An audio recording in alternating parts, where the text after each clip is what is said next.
Okay, yeah. So hi, everybody. Nice to meet you. I know some of you a little bit, and some of you it's nice to see for the first time. And I know that your theme is sort of London themed, and you can tell by my my accent that I am British, but I'm in Denmark at the moment because I came to Britain because came to Denmark because I'm a teacher, and I can do things in Denmark that I can't do in Britain. And my favorite thing in the whole world is to terrorize students. And what I wanted to share with you a little bit is how I terrorize my students completely, and what happens in that learning process from an entrepreneurial point of view. So that's what I'm going to share with you. And I have a little story. It's kind of a long shaggy dog story, but I will tell you this story, and it's crazy. So the first thing that you should know about me as a teacher is, you know, back when you're at school, there's always the naughty boy in the class who's always causing trouble, right? You always know the naughty kid, always raising hell. And my problem is that in my classroom, I'm the naughty boy, but I'm the teacher. And the nice thing is nobody ever tells me off. And one of the things that I do is I purposefully collect bits of school policy where they have to write new policies for stuff that I have done.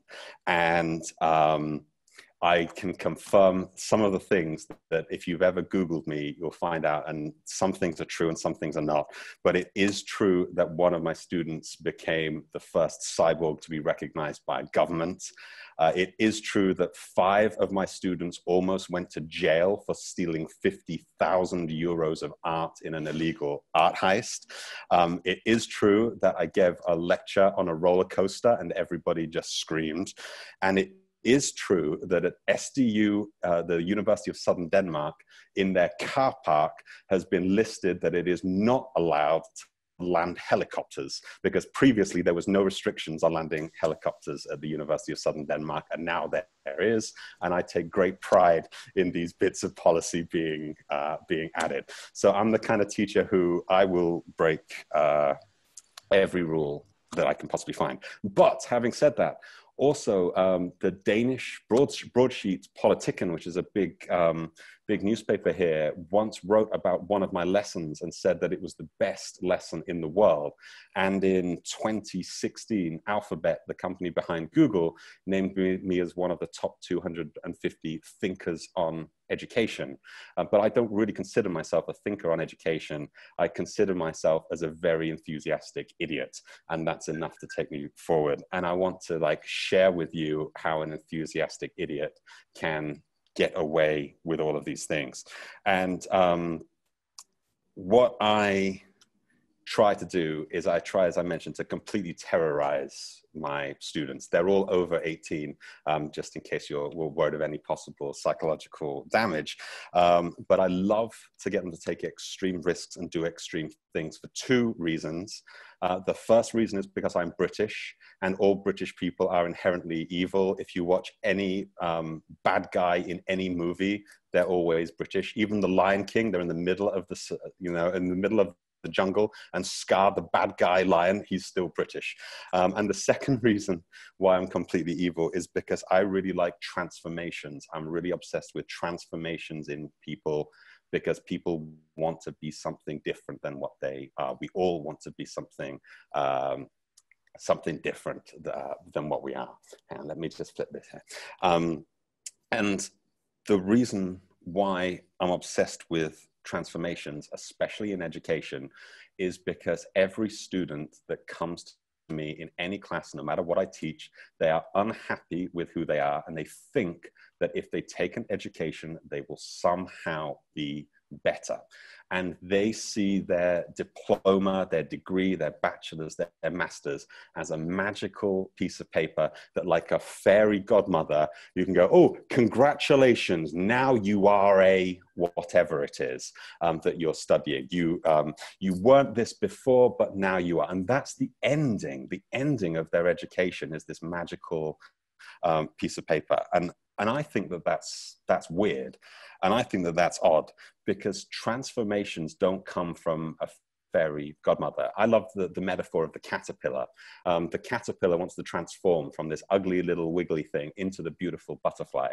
And for a caterpillar to transform, you've got to break down every little fiber of its body into a horrific goo before it can emerge as something completely different. And I'm way more interested in breaking people down into horrific goo than I am waving magic wands, if that makes sense. And what I think is transformation is hard. And one of the things that I decided to do was I thought, what would happen if I skipped the entire education, if I skipped everything and we go straight from graduation on day one? And I got this idea from one of Britain's finest educational institutions, which you probably know. It's called Hogwarts School of Witchcraft and Wizardry. Who's heard of that school before? You raise your hands. It's a brilliant school, terrible safety record. And one of the best things about Hogwarts School, if you've read the books or seen the movies, you'll know that there's that very famous scene where Hagrid, the big half giant, half wizard, meets Harry Potter before Harry Potter has even made his way to school. And he says something really important. He looks Harry right in the eye and says, "You're a wizard, Harry." Straight up. You're a wizard, Harry. The transformation is there. He doesn't say, subject to a 4-year intense degree and meeting all of the requirements set by the curriculum, you can receive a piece of paper that will qualify you as a wizard, Harry. Doesn't say that. You're a wizard. You are what you're going to graduate to be. You already have it inside of you.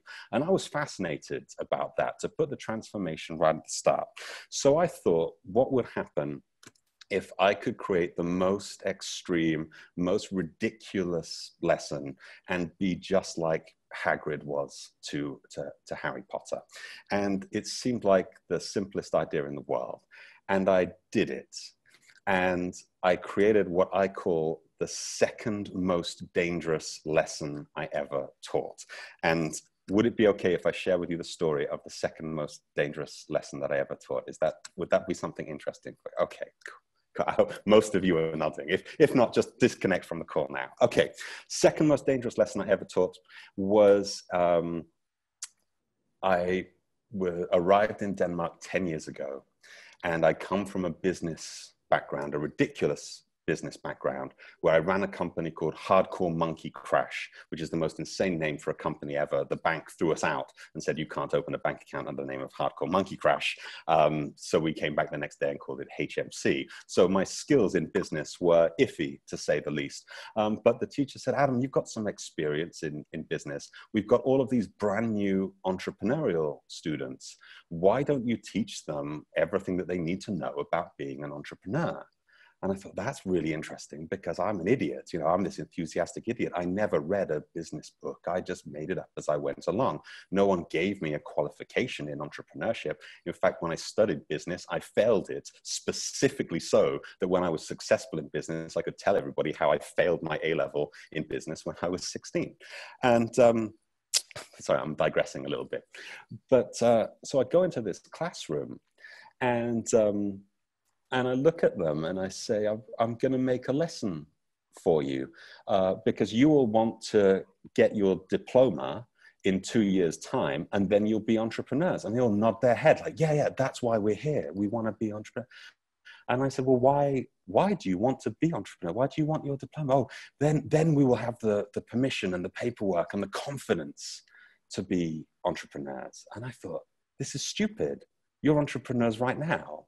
And they look at me like I'm an idiot, because I am an idiot. And I say, why haven't you gone out and been entrepreneurs yet? And they say, oh, we haven't got a clue. We don't know what we're doing. And I said, most of the best entrepreneurs don't. You're equally as qualified as them. Why don't we get out and do it? And they seemed really scared. So I come up with a little idea. These are all new students that haven't met each other. And what I do is I take some money, and I take about 50 euros, and I have all kinds of different 50 euro notes, and I start stuffing them in envelopes. And I start putting the students in little groups of 4 or 5. And I hand out the money to each of them. So there's a group of 5 students over here, 50 euros. 5 students over here, 50 euros. 5 students, 50 euros. In little envelopes. And I say, this is your seed money. It's a Friday. You're going to go out into the street and you're going to turn it into as much money as possible. And you're going to come back on Monday morning and you're going to tell me what you did, because you're entrepreneurs now. You don't need your diploma. And they look at me like I'm slightly crazy. And some of them are like, oh yeah, okay, yeah, I get this. Yeah, we can be entrepreneurs. Yeah, that's all right. And I said, the only rule is you've got to bring your money back, and you've got to figure out, you've got to, you know, keep all your receipts and everything, and tell me how much money you made in the weekend. And then I thought, but this isn't so much of a challenge. I want to make it a bit more nervous, a bit more exciting, because I start thinking that the students are planning to cheat on me a little bit. So I said, the first rule is you can't communicate with the other teams. You've got to go out and work completely in secret. You're all competing. And then I said, the second rule is some of you are going to take it a little bit easy. So whoever comes back on Monday morning with the least amount of money, you instantly fail the course. You receive an F grade and you're out. You know, in your first weekend on the course, game over, forget it. And then all of a sudden, they start freaking out because they know that one of them is going to have the least. And I sort of say, yeah, look around, say goodbye to some of your friends. They're not going to be here on Monday. And then I think I can be even more evil, because now they're getting desperate. And I say, and one more thing, the team who makes the most money gets to keep everybody else's profit. It's winner takes all. So if you start borrowing lots of money from your dad and sticking it in the envelope, and another team borrows even more, it becomes an arm race. You might not get back the money that you put in. So you got to play fair and square. And then the students started to raise their hands and they started to ask questions. And they said, can we do this? Can we do that? And I brought out my final rule, which is the answer is always yes. And so do we have to get permission? Yes. Are we allowed to? Yes. Can we do? Yes. And in fact, for that entire weekend, I changed my autoresponder on my email to simply say, yes, that sounds fine. And I said that to every email of every student question. And what I really wanted to put on them was that the answer was in them. If they had to ask a question, it wasn't a question to me, it was a question for them. So they're getting really excited about this now. They're starting to get really excited. But as I mentioned, I'm evil. And I don't play things fair. Because in Denmark, we have a very fair society. It would be nice to give everybody 50 euros. But you know me.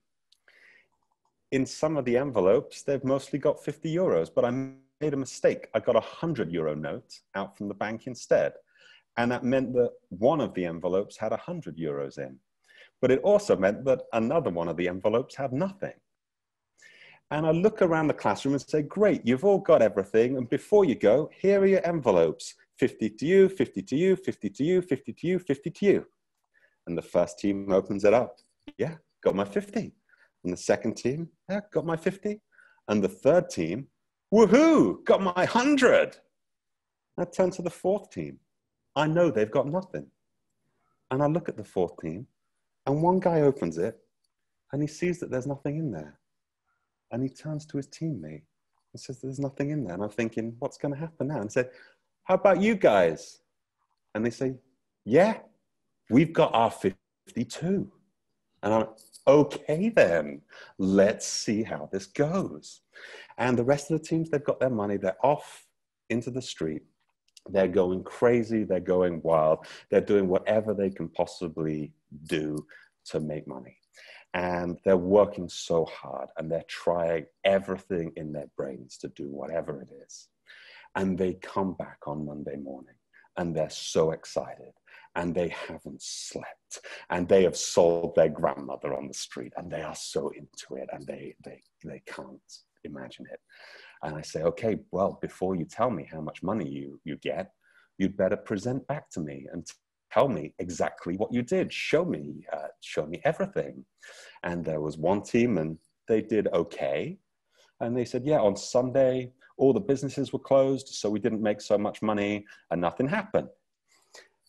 And then the next team, they made a bit more money. And they said, yeah, on Sunday, all the businesses were closed. So I was knocking on their doors and I was ringing them up and I was doing everything to get them out of bed on Sunday so that I could do business with them. And we made more money. And then the team who made less was like, oh, yeah, okay, yeah, I see. And they got more and more and more. And the thing is, this little experiment, this little class, I didn't just do this once. I've done this hundreds of times over 10 years to designers, to engineers, to artists, to entrepreneurs, all kinds of different students. And I always track the results. And here's the weird thing. The team that makes the least money consistently is the team who starts with the 100 euro. I give them an advantage, and it is not an advantage. The advantage that I give them is I know whoever I give that 100 to, they're going to fail. They're going to come in last every time. And do you know what's even better? The team who makes the most money consistently make not just more than anybody else, but typically will make double the amount of the next best team, is the team with the empty envelope every single time. And I was so interested by this because I thought, why is the one who I give the advantage to failing? And why is the one who I give the disadvantage to winning? Because I thought that giving them money would be an advantage. But the money is not the advantage. The story is the advantage. There was one team who ended up with nothing. They called up a local radio station and said, yeah, our teacher really screwed us over. He gave us no money. Can you help out? And businesses started pouring in and donating all kinds of stuff to them. When they have a story, it was way better and way more valuable than money in their entrepreneurial journey. And what was incredible about this is at the end, when they're all sat together, the students who came second and third, they get so annoyed with me. They're like, damn it, why couldn't you have given us no money? And they beg for it. They're arguing, why wasn't it me who you gave no money to? And I said, yeah, but before you came to this class, you said you had no money and you said you wanted to be an entrepreneur. You could have done this all by yourself. And many of the students who perform well, they earn so much money, they could all easily buy a MacBook or something to get their companies started in the space of a weekend. It's a great way to earn .com startup capital. But then I think I've got to be a little bit more evil than this. So instead of saying the winning team keeps all the money, I pile up all of the winning team's money and say, I'm not going to split this to the winning team. Just somebody from the team, tell me why you deserve it the most and you can keep it. So the students stand up and there's 5 or 6 of them from the winning team. And the first one says, well, if I get all the money, I'll give it to charity. And another one says, if I get all the money, I'll split it equally between us. And another one says, if I get all the money, I'll throw a big party for all of us because we've all worked so hard, and so on and so on. And this is absolutely true. The first time that I did this, the class voted for the guy who wanted to throw a party. They thought that was great. So I took all the money and I piled it up, all of this cash, and I gave it to him and said, great, now you can throw the party. And he put the money in his bag and we took a break for lunch and he walked down the corridor and he kept on walking and he kept on walking and he was never seen again. He walked off with the entire class's money in one go. Gone. And anger goes crazy. The students who came last, they still think that they're going to get chucked off the course. So they're so angry, they go down to reception and quit straight away. They're out of there. It's the most exciting lunch break. The ones who are winning, they're super mad. The ones who worked so hard, you know, it's crazy. And then they come back to the class and like, fuck, we've spent the entire weekend doing everything we can, selling our own grandmother in the street, staying up till midnight, pulling every contact, and we ended up with nothing. And I said, yeah, but if you were to do it again, would you do it better? Yeah. If you do it again, would you do it smarter? Yeah. And they said, yeah, we'd make contracts so that he couldn't run off with the money. And yeah, we'd use your technique to get the businesses up. And we try this and we try that. And we take all of these good ideas and we wouldn't do the bad ideas. Great, great, great. And I said, good, because you know what your next homework is? And they look at me and I said, yeah, you're going to go out and you're going to be an entrepreneur. And the funny story about this is I think this was just a great weekend. And they realized that what it really takes is an empty envelope. The biggest advantage they can have is nothing. And the skills that they had were inside them all along. They didn't really need me to teach them. They needed me to transform them. And so I'm thinking, this is good, but this is not as insane as I can possibly make it. So I go to the school's reception. And right at this point, this was 10 years ago, they got a new software system for the students to hand in their homework. I love this. This is so funny. They should never have done this. They should never show me the software, because the software has a little thing where you type in what the homework is, and then a little drop-down menu of where you should hand it in. You know, should you hand in your homework in this office or online or other ... And I said to the secretary, what's this other ... He said, if you want them to hand in their homework somewhere else, you just press other and type in the address. And I'm like, really? And she said, yeah, and this homework, it's all approved by the Ministry of Education. So if it goes in, it's mandatory. They have to do it. So I set a homework and I set the deadline for my birthday because I like to celebrate. And I set the hand-in location, other ... And I'm thinking, I've never been to Las Vegas. I would like to go to Las Vegas on my birthday. So I type in Stratosphere Tower, Las Vegas, hand in 22nd of May, my birthday. And I say, the homework is how I got to Las Vegas. I press submit, it's in the system. And then I go to the students and say, hey guys, guess where your study trip is? The only problem is you're gonna have to earn the money to get there. And what was incredible was instantly they split into crazy after-school clubs. They started figuring out and helping each other, having morning meetings where the whole class had to figure out how to get to Las Vegas. And they started to build all kinds of interesting, innovative businesses and failing like crazy. And it was a ridiculous target. In fact, many of them they didn't have anywhere close to the money until it was almost in the last month beforehand. But then what happened was something incredible. When they really, really, really got into it, their businesses really started making money and their class was really working effectively. And at first I thought this would be a short little trip. And at that time, the maximum time for a study trip was a week. And they said, Adam, can we go for 3 weeks on this study trip? And I'm like, yeah, but we're gonna have to change everything. We're gonna have to move around all the lessons, everything. And they said, can we stay in this, we've done this deal with a Las Vegas gambler. We're gonna stay in his apartment because we know how to negotiate. And I'm thinking, okay, this sounds cool. So the next thing I know, I'm in the middle of Las Vegas looking for my students outside the Treasure Island Casino. And I'm thinking, they're a little bit late. It's not like them to be late. And I'm expecting some taxis to pull up, but no, a huge stretch Hummer with a stripper pole and flashing lights pulls out with all of my students inside. And they said, oh yeah, for all of us as a class, it was cheaper. We've hired this for a week because it's better than getting a taxi everywhere. And the next thing I know, we scheduled a whole bunch of lessons where we took Mustangs and drove to California, and we did the lessons on Venice Beach.